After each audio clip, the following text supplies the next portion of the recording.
Hello everybody, myself Diksha Sharma, student of RKG Educational College, B.Ed 3rd semester. So students, today we will discuss about the topic consumers equilibrium in detail. Consumer equilibrium. The state at which a consumer derives maximum utility from the consumption of one or more goods and services given his or her level of income is called consumer's equilibrium. वो state जहाँ पे consumer सबसे ज़्यादा utility पाता है, और utility का मतलब क्या होता है? Want satisfying power of a commodity. किसी कमोडिटी की कंज्यूमर की जो वांट को सैटिस्फाई करने की पावर होती है उसको हम यूटिलिटी कहते हैं. तो वो स्टेट जहाँ पे कंज्यूमर सबसे ज़्यादा अपनी मैक्सिमम यूटिलिटी पाता है, मतलब अपने जो वांट है उसको सैटिस्फाई मानता है किसी एक या एक से ज़्यादा गुड्स एंड सर्विसेज का कंजम्पशन करके अपने ही लेवल ऑफ इनकम के अंदर, उस स्टेट को, उस प्रोसेस को हम कंज्यूमर्स इक्विलिब्रियम कहते हैं. कि जब कोई भी कंज्यूमर अपनी गिवन लेवल ऑफ इनकम के अंदर ही अपने वांट को और नीड्स को फुल्ली सैटिस्फाई कर लेता है, इस स्टेट ऑफ लेवल को कंज्यूमर्स इक्विलिब्रियम कहते हैं. At that level of balance between total utility and income, the marginal utility of a product is equal to its 1 unit price. उस लेवल ऑफ बैलेंस में total at that level of balance, उस level of balance पे जो total utility और income होती है उनके बीच में एक proper level of balance create किया जाता है. और जो marginal utility of a product होती है वो उसके 1 यूनिट प्राइस के इक्वल मानी जाती. मतलब इनकम और टोटल यूटिलिटी को बैलेंस कर दिया जाता है, और जो मार्जिनल यूटिलिटी होती वो उस प्रोडक्ट के 1 यूनिट के प्राइस के इक्वल मानी जाती है. Consumer's equilibrium means a situation under which he spends his given income on purchase of a commodity in such a way that gives him maximum utility and he feels no urge to change. Consumers equilibrium का मतलब वो situation है जब कोई consumer किसी commodity को खरीदने के लिए अपनी इनकम खर्च करती है इस वे में कि उसको अपनी इनकम खर्च करने के बाद उसकी वांट्स और नीड्स फुल्ली सैटिस्फाई भी हो जाती हैं, और उसको कोई भी ये रिग्रेट नहीं होता है कि उसने यहाँ पे अपनी इनकम खर्च करके गलत डिसीजन लिया. ये आपका कंज्यूमर्स इक्विलिब्रियम होता है. It's assumption. अब कंज्यूमर्स इक्विलिब्रियम के अजम्पशंस क्या हैं? The consumer's indifference map for the two goods x and y is based on his scale of preference. जो कंज्यूमर्स के इंडिफरेंस मैप होते हैं दो गुड्स को लेके, एक गुड एक्स एंड दूसरा गुड वाई, वो उसके टेस्ट और प्रेफरेंस पे डिपेंड करता है कंज्यूमर के. Income is given and constant. Income जो है वो ऑलरेडी दी होती है और कांस्टेंट होती है. इनकम कभी हाई और लो नहीं हो सकती है, एक गिवन लेवल ऑफ इनकम ही रहता है. Prices of the two goods x and y are also given and constant.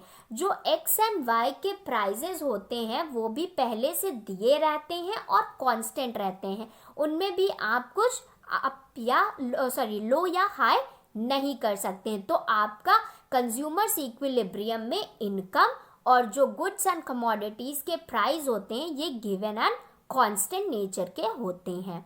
The goods x and y are homogeneous and divisible. जो गुड्स एक्स एंड वाई होते हैं वो होमोजीनियस नेचर के होते हैं और उनको डिवाइड कर सकते हैं, इजीली डिविजिबल होते हैं आपस में. Next, there is no change in the tastes and habits of the consumer throughout the analysis.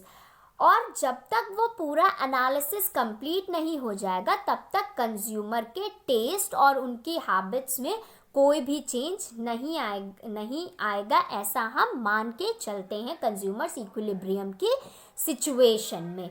There is perfect competition in the market from where he make his purchases of the two goods.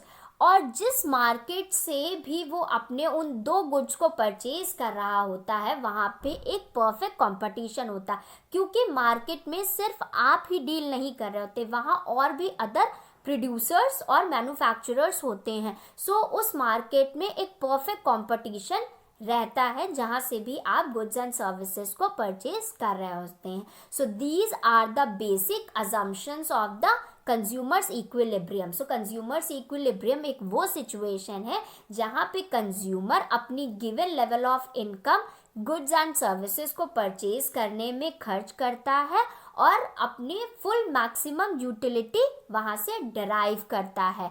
Consumers equilibrium में income और prices जो होते हैं goods and services के, ये पहले से given होते हैं और कांस्टेंट नेचर में होते हैं, इनमें कोई भी चेंजेस नहीं हो सकते हैं. साथ ही साथ हम ये मान के चलते हैं कि जब तक कंज्यूमर्स इक्विलिब्रियम का एनालिसिस कंप्लीट नहीं हो जाता है तब तक कंज्यूमर के टेस्ट, प्रेफरेंस और उसकी हैबिट्स में कोई भी चेंज नहीं आ सकता है और मार्केट में परफेक्ट कंपटीशन बना रहता है जब आप दो गुड्स को परचेज करते हैं. Formula of consumer equilibrium. According to the law of equimarginal utility, a consumer will be in equilibrium when the ratio of marginal utility of a commodity to its price equals the ratio of marginal utility of other commodity to its price. So अगर हम law of equi marginal utility के according बात करें तो consumer equilibrium की position में तब होगा जब एक कमोडिटी का जो प्राइस है, जो उसकी marginal utility of a commodity का जो प्राइस है वो अदर जो कमोडिटी है उसके प्राइस के इक्वल होगा. ये हमने law of equi marginal utility में पढ़ा है कि according to the law of equi marginal utility जो कंज्यूमर होगा वो तभी इक्विलिब्रियम में होगा जब रेशियो जो होगा marginal utility of commodity of one commodity is equals to the ratio of marginal utility of other commodity to its price. That is MUX upon PX is equals to MUY upon PY is equals to MU. MU means marginal utility of last rupee spent on each good, or simply MU of money means marginal utility of money. MUX upon PX मतलब X is first commodity and Y is the another commodity, and MU stands for the marginal utility. What is MU and TU? अब आपने वहाँ MU तो पढ़ लिया, लेकिन ये MU और TU है क्या? So MU TU को स्टडी करने से पहले हम पढ़ते हैं कि what is utility analysis. Utility analysis या what do you understand by the term utility? So utility means want satisfying power of a commodity. कोई भी commodity किसी भी प्रोड्यूसर की जब wants को satisfy करने की पावर रखती है, उस सिचुएशन को, उस प्रोसेस को आप, उस मेथड को आप यूटिलिटी कहते हैं. अब यूटिलिटी फर्दर दो पार्ट्स में डिवाइड है, टोटल यूटिलिटी और marginal utility. What is total utility? Total utility refers to the amount of total satisfaction a person gets from consumption of a certain item. नाम से ही समझ में आ रहा है टोटल यूटिलिटी. यूटिलिटी का मतलब मैंने आपको ऑलरेडी बता दिया, किसी कमोडिटी से जो आपकी वांट सेटिस्फाई हो जाती है उसकी पावर को यूटिलिटी कहते हैं. तो जब हम किसी कमोडिटी को, किसी गुड्स एंड सर्विस को या किसी आइटम को कंज्यूम करते हैं और उससे हमको पूरा सेटिस्फैक्शन मिल जाता है, सो उस सिचुएशन को हम टोटल यूटिलिटी कहते हैं. When a person gets total satisfaction from the consumption of any kind of item, then it is known as total utility. And what is marginal utility? It refers to the extra utility a consumer gets from one additional unit of a specific product. जब हमें कुछ additional एक unit add करने पे, जब additional unit हम किसी product, specific product में ऐड कर देते हैं और हमको उससे हमें एक एक्स्ट्रा यूटिलिटी मिल जाती है, सो उसको हम क्या बोलते हैं? उस सिचुएशन को हम मार्जिनल यूटिलिटी कहते हैं. So marginal utility is when a consumer gets extra utility from an additional utility of a product or item or any service. Now relationship between total utility and marginal utility. अब total utility और marginal utility के बीच में major relationship क्या है? When a consumer goes on to consume the units of a commodity continuously, the marginal utility derived from the successive units of the commodity goes on to fall constantly while other factors are held constant. जब कोई consumer किसी commodity की units को consume कर रहा होता है continuously, लगातार किसी कमोडिटी की यूनिट्स को वो कंज्यूम किए जा रहा होता, तो जो मार्जिनल यूटिलिटी उन सक्सेसिव यूनिट्स जो कमोडिटी की होती है उनसे जो हमें डराइव निकलती हैं वो क्या करती हैं, वो गिर जाती हैं कॉन्स्टेंटली, तुरंत का तुरंत गिर जाती हैं, और जो बाकी के फैक्टर्स रहते हैं वो अपने कॉन्स्टेंट नेचर में रहते हैं. सो ये बेसिक रिलेशनशिप है टोटल यूटिलिटी और मार्जिनल यूटिलिटी के बीच में, कि जब हम किसी कमोडिटी की यूनिट्स को लगातार कंज्यूम करने लग जाते हैं तो जो उसकी मार्जिनल यूनिट होती हैं उस कमोडिटी से जो भी सक्सेसिव यूनिट्स निकल के आती हैं मार्जिनल यूनिट, वो कॉन्स्टेंटली गिर जाती हैं, और जो अदर फैक्टर्स होते हैं वो आपके कॉन्स्टेंट नेचर के रहते हैं. Next we come up with the law of diminishing marginal value. अब डिमिनिशिंग मार्जिनल यूटिलिटी का मतलब क्या होता है?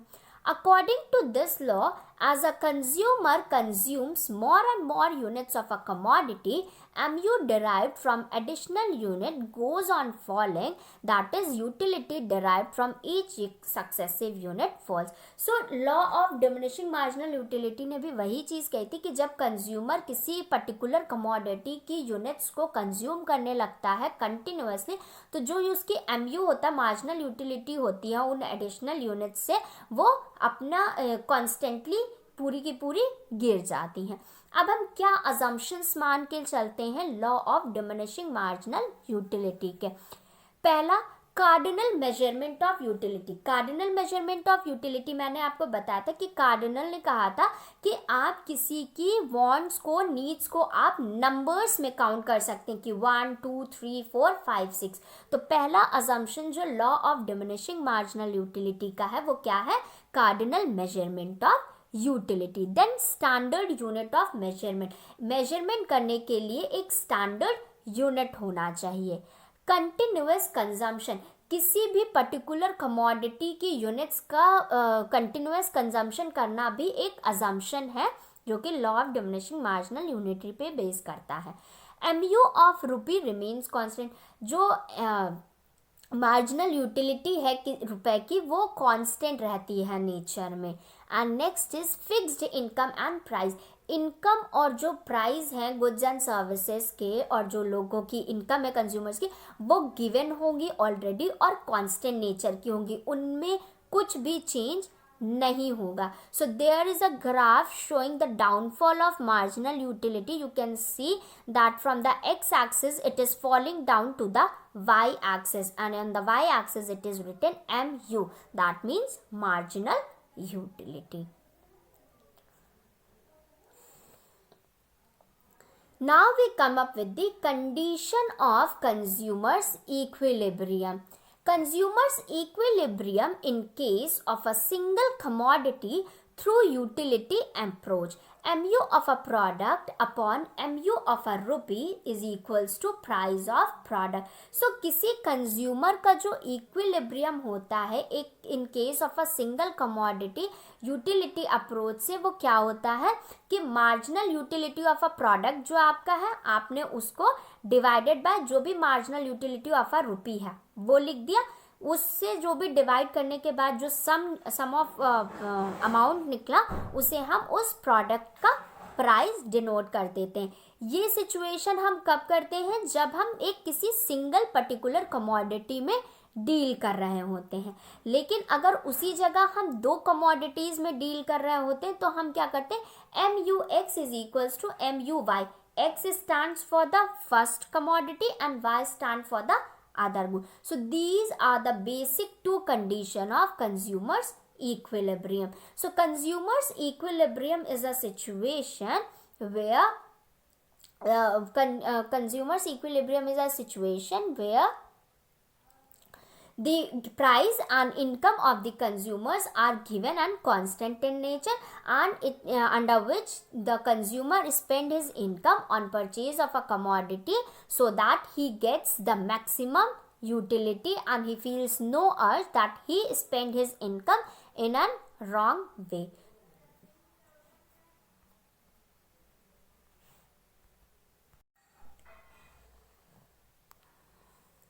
Now, consumers equilibrium under 4 conditions. First, when marginal rate of substitution is equal to ratio of prices of two goods, that is MRS is equals to PX upon PY. जब marginal rate of substitution जो है वो आपका equal है दो goods के ratio में, जो कि MRS is equals to PX upon PY. X stands for one good and Y stands for another good. Next is MRS is continuously falling. जो आपका marginal rate of substitution है वो continuously गिरता चला जा रहा है. Next is budget line should be tangent to indifference curve. जो budget line होती है वो indifference curve के tangent होनी चाहिए. Next is indifference curve should be convex to the point of origin. जो indifference curve है वो आपके जो point of origin जिसको आप O से denote करते हैं उससे convex होना चाहिए. So these are the basic 4 conditions of consumers equilibrium. Now here is a graph you can see on your screen which is flashing. On the y-axis we have shown the food, and on the x-axis we have shown the food. On the y-axis we have shown the clothing. Then there is a point 100, 200. 3 indifference curves have been made. Then a budget line is shown on the graph. So let's read what is there. So in the graph, the equilibrium point at which budget line AB just touches the higher attainable IC2 within consumer budget at H, here both the conditions are filled simultaneously. Mind, bundles on the higher IC3 are not affordable because his income does not permit, whereas bundles on the lower IC1 gives lower level of satisfaction than at IC2. Hence, the equal choice is only at the tangency point P. अब देखिए आप यहाँ पे जो आपका point है P, वहाँ आपको टेंजेंसी लेवल मिल रहा है, और जो IC लेवल 1 है, जो IC लेवल 1 है, यहाँ आपको सबसे ज़्यादा लोअर लेवल ऑफ सेटिस्फैक्शन मिल रहा है. जो IC लेवल 2 है उस पर आपको मिनिमम लेवल ऑफ सेटिस्फैक्शन मिल रहा है. जो IC लेवल 3 है उस पर आपको हायर लेवल ऑफ सेटिस्फैक्शन मिलेगा. और जो आपकी इक्विलिब्रियम पॉइंट है जो बजट लाइन AB पे टच कर रही है वो हायर अटेनेबल किस पे है, आपकी IC2 पे. और जो आपकी ये AB है, AB देखिए A से यहाँ आपके 10 से 200 पे देखिए शो हो रहा. सो यहाँ पे आपको क्या, यहाँ पे आप जो कंज्यूमर है उसको सबसे ज़्यादा मैक्सिमम सेटिस्फैक्शन इस पॉइंट से अटेन हो रहा है, अचीव हो रहा है. और जो H है यहाँ पे बहुत सारी कंडीशन साइमल्टेनियसली फिल हो रही हैं. और हायर जो IC3 है वो अफोर्डेबल इस नहीं है क्योंकि उसकी इनकम इतना परमिट नहीं कर रही है. ठीक है, देखिए अब आप ग्राफ पे फिर से फोकस करिए. तो जो IC लेवल 3 है उसका जो लेवल ऑफ इनकम है कंज्यूमर का वो उसको इतना परमिट नहीं कर रहा है कि वो उस लेवल पर जाके अपने नीड्स एंड वांट्स को सेटिस्फाई करे. तो हम IC लेवल 3 को छोड़ देंगे, मीन्स ये इंडिफरेंस कर्व 3 पे छोड़ के हम 1 पे आते. 1 क्या है, 1 आपका बहुत ही नीचे होगा जो कि आपको लोअर लेवल है. अब उसकी जो नीड्स एंड वांट्स हैं वो आपकी IC लेवल 1 पे सेटिस्फाई नहीं हो पाएंगी. लेकिन आपकी जो बजट लाइन है और आपके जो भी पॉइंट्स हैं वो कहाँ पे फुल्ली सेटिस्फाई हो रहे हैं, ये आपका A और B की लाइन से शो हो रहा है. और ये कर्व आपका जो आ रहा है वो किस पे कंप्लीट हो रहा है, आके IC2 पे. सो जो सबसे अफोर्डेबल है वो कौन सा कर्व है, आपका IC2 है, क्योंकि वहाँ पे जो भी कंज्यूमर की लेवल ऑफ इनकम है उसी के अकॉर्डिंग उसकी वांट सेटिस्फाई हो जाएगी उस प्रोडक्ट और सर्विस को लेके। अब जो आपका एक्स एक्सिस था वहां पे आपने फूड दिखाया था, और जो आपका वाई एक्सिस था वो आपका क्लोथिंग पार्ट था। Hence the equal choice is only at the tangency point P, और जो टेंजेंसी पॉइंट P आपके ग्राफ पे शो रहा वहां पे आपको क्या हुआ, इक्वली चॉइस पॉइंट P मिल गया, और वो आपका टेंजेंसी पॉइंट है। So with this here I am winding up with my class. Thank you students.